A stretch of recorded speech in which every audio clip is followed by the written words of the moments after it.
खबर है, झारखंड में लॉकडाउन प्रतिबंध 31 अगस्त तक रहेगा पूर्ववत। दोस्तों, खबर आ रही है, झारखंड सरकार ने केंद्र के दिशा निर्देशों के अनुरूप अनलॉक 3 की घोषणा की। इसके तहत राज्य आपदा प्रबंधन समिति ने अधिसूचना जारी की है। अधिसूचना के अनुसार 29 जुलाई को केंद्रीय गृह मंत्रालय द्वारा जारी अनलॉक 3 के दिशा निर्देशों को 1 अगस्त से झारखंड में लागू कर दिया जाएगा। अधिसूचना के तहत पहले से जारी सभी छूट पूर्ववत लागू रहेंगी। खबर है, अन्य राज्यों से झारखंड आने वालों को मिलेगा होम क्वारंटाइन ऑर्डर की कॉपी। दोस्तों, झारखंड सरकार होम क्वारंटाइन का नियम सख्त करने जा रही है। आपको बता दें कि इस संबंध में मुख्य सचिव ने सभी जिलों के डीसी और एसपी को आदेश जारी किया है। आदेश के मुताबिक जो भी व्यक्ति दूसरे राज्यों से झारखंड आएगा, उससे व्यक्तिगत तौर पर होम क्वारंटाइन के आदेश की कॉपी दी जाएगी। इसके संबंध में गाइडलाइन और इसकी एंट्री राज्य सरकार के पोर्टल में भी की जाएगी। आपको बता दें कि होम क्वारंटाइन में रहने वाले व्यक्ति के नाखून और दाएं हाथ के अंगूठे पर इंक लगाई जाएगी ताकि उनकी पहचान की जा सके।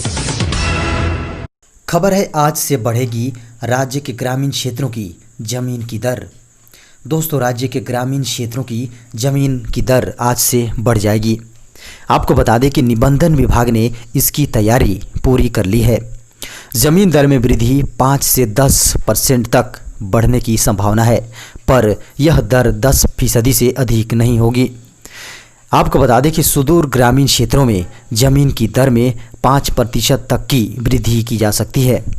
वहीं प्रखंड मुख्यालय से सटे या थोड़ा महत्व वाले स्थानों की जमीन का रेट 10% तक बढ़ाया जा रहा है। खबर है, देवघर में दर्शन बंद किए जाने पर सुप्रीम कोर्ट ने मांगा जवाब। दोस्तों, बाबा बैद्यनाथ और बासुकीनाथ मंदिर सावन में आम लोगों के दर्शन के लिए खोले जाने वाली याचिका पर सुनवाई करते हुए सुप्रीम कोर्ट ने झारखंड सरकार से जवाब मांगा है।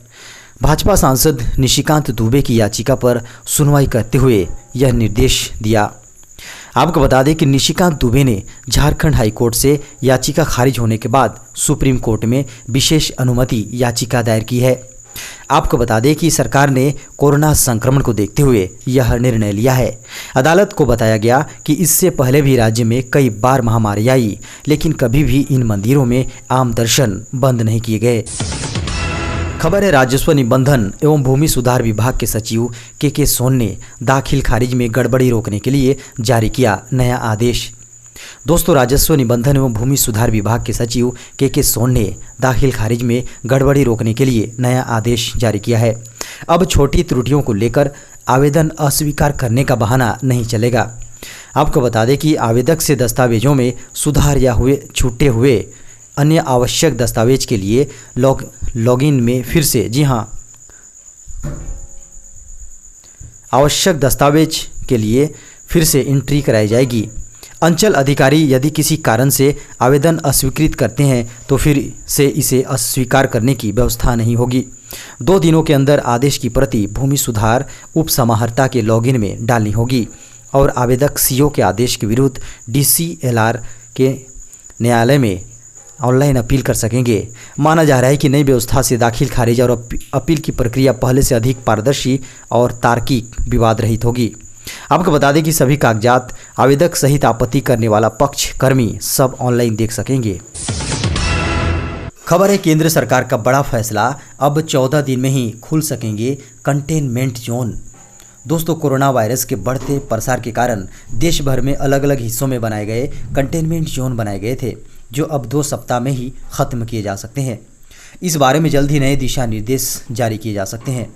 आपको बता दें कि कंटेनमेंट जोन में ढील देने को लेकर दिल्ली सरकार ने केंद्रीय स्वास्थ्य और परिवार कल्याण मंत्रालय से मांग की थी। कंटेनमेंट जोन में नियम थे कि इलाके का आखिरी मरीज ठीक होने के 28 दिन बाद इलाका को खोला जाएगा, लेकिन अब इसमें ढील दी गई है और ये समय अवधि 14 दिन हो गई है। वहीं अब उन इलाकों में काफ़ी राहत मिल सकेगी जहां लंबे समय से लोग कंटेनमेंट जोन के कारण लोग इस इलाके में ही बंद थे।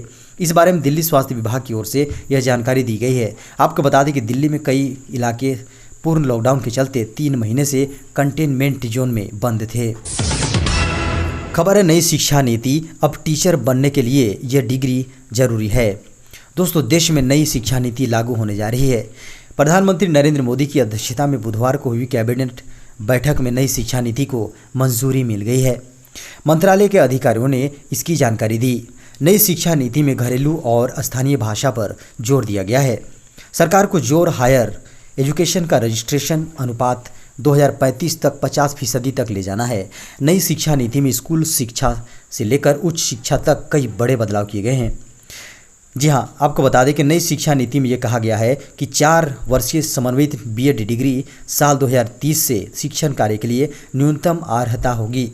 निम्न स्तर के शिक्षा संस्थानों के खिलाफ सख्त कार्रवाई होगी। साल 2022 तक राष्ट्रीय शिक्षा परिषद यानी एनसीटीई शिक्षकों के लिए एक साझा राष्ट्रीय पेशेवर मानक तैयार करेगी। इसके लिए एनसीईआरटी, एससीईआरटी शिक्षकों और सभी क्षेत्रों के विशेषज्ञ संगठनों के साथ परामर्श किया जाएगा। खबर है सुशांत मर्डर केस, गर्लफ्रेंड के साथ अब कुक भी लपेटे में आया। दोस्तों, सुशांत सिंह राजपूत मर्डर केस मामले में उनकी गर्लफ्रेंड के बाद अब उनका कुक भी लपेटे में आ चुका है। बिहार पुलिस इस मामले में तमाम सबूतों के बयानों की जांच एक बार फिर से कर रही है। आपको बता दें कि बिहार पुलिस उन लोगों से भी पूछताछ कर रही है जो सुशांत के करीबियों में से थे और मुंबई पुलिस ने उनसे अब तक इस मामले में कोई पूछताछ नहीं की। आपको बता दें कि लेटेस्ट रिपोर्ट्स के मुताबिक बिहार पुलिस ने अब सुशांत सिंह राजपूत के कुक का भी बयान दर्ज किया है। वह उन लोगों में से एक है जो सुशांत के मौत वाली घटना के समय घर पर ही मौजूद था। बताया जाता है कि दरवाज़ा पीटने और फ़ोन करने के बावजूद काफ़ी देर तक सुशांत अपने कमरे से बाहर नहीं आए तो कुक ने चाबी के लिए सिक्योरिटी से संपर्क किया था।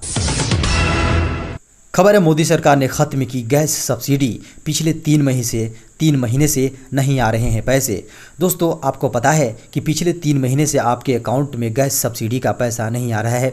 मीडिया रिपोर्ट्स को माने तो मई 2020 से ही घरेलू एलपीजी गैस पर मिलने वाली सब्सिडी आपके बैंक खाते में नहीं आ रही है।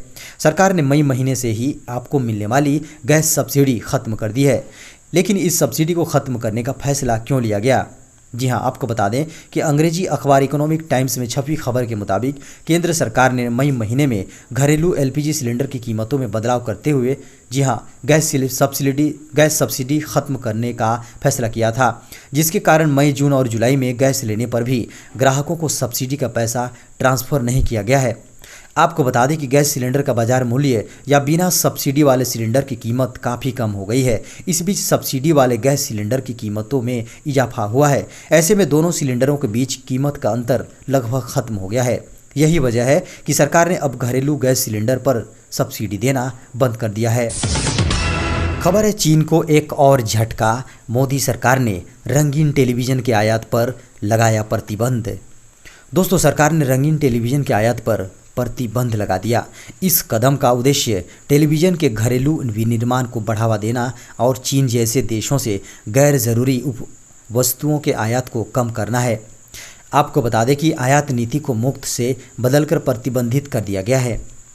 यह आयात प्रतिबंध 36 सेंटीमीटर से लेकर 105 सेंटीमीटर से अधिक की स्क्रीन आकार वाले रंगीन टेलीविज़न सेट के साथ ही 63 सेंटीमीटर से कम स्क्रीन आकार वाले एलसीडी टेलीविज़न सेट पर भी प्रतिबंध की श्रेणी में है।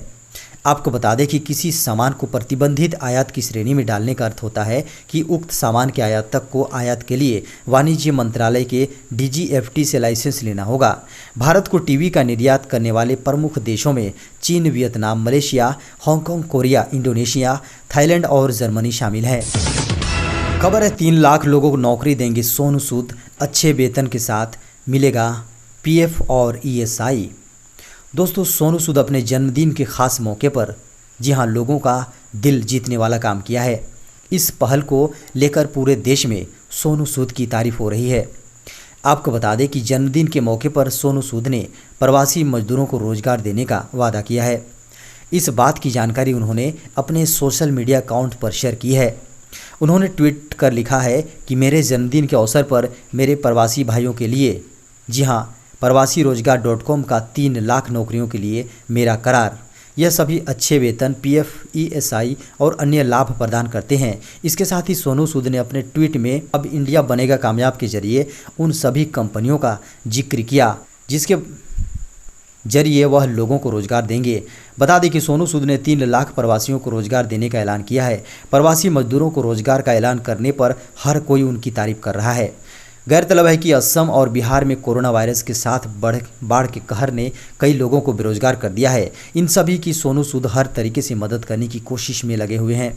आपको बता दें कि सोनू सूद लोगों की हर तरह से मदद करते रहे हैं। हाल ही में उन्होंने आंध्र प्रदेश के किसान परिवार का नया ट्रैक्टर तोहफे में देकर मदद की।